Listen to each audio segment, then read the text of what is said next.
Sorry, just one of the problems when you're a wrestler. Okay, this is grammar, and today's topic is passive voice in the present. Now, when do we use a passive voice? Well, when we want to focus on the receiver of an action rather than the doer. Okay, we'll get back to that in just a moment. Let's take a look at this sentence, okay? People grow coffee in Brazil. Now, this is considered active. Why? Because in the subject position, we have the doer of the action. People. What do people do? They grow. That's your verb. What do they grow? Coffee. That's your object or your receiver. So, in this sentence, people grow coffee in Brazil.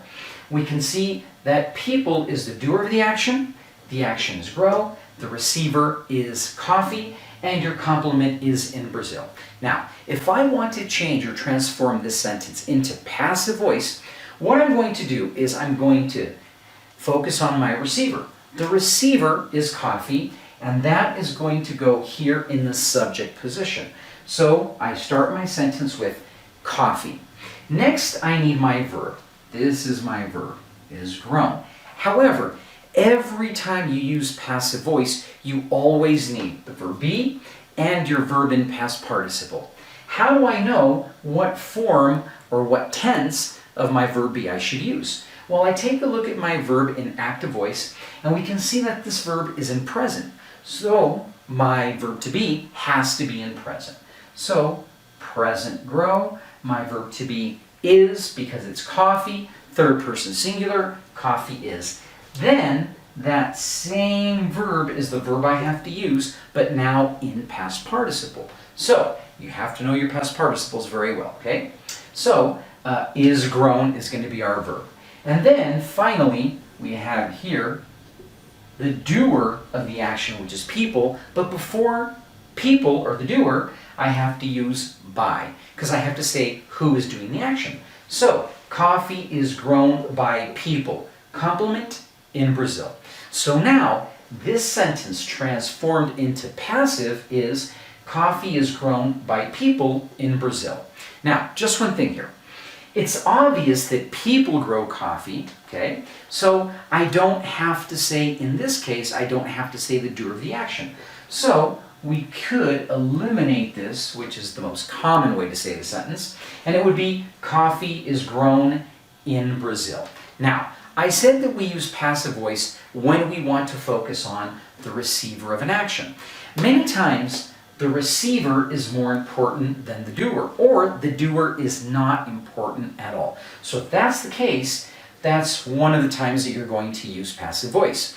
Also, many times we don't know who does an action. Let's say I walk into a room and the lights are turned on. I don't know who did that action. So I cannot use active, I have to use passive. So I might say something like, the lights are turned on. I can't say by who because I have no idea. Okay, now let's take a look at another example. In active voice we have, in Japan, people use the yen. Okay, so once again, this is active because in the subject position I have the doer of the action, people, and after the verb, I have the object or the receiver, the yen. So when we transform this or change this into passive voice, once again, my receiver is going to go in the subject position, and this is the yen. Then I need a verb.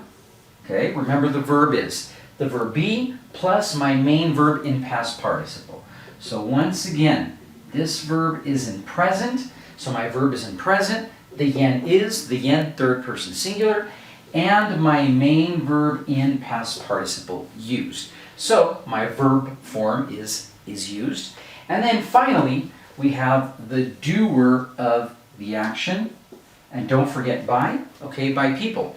So passive voice for this sentence would be, in Japan, the yen is used by people. Now, once again, because it's obvious that people use the yen in Japan, this doer is not necessary. So I could simply say, in Japan, the yen is used. Okay? So, this is a passive voice in present. Once again, English is easy peasy, super breezy.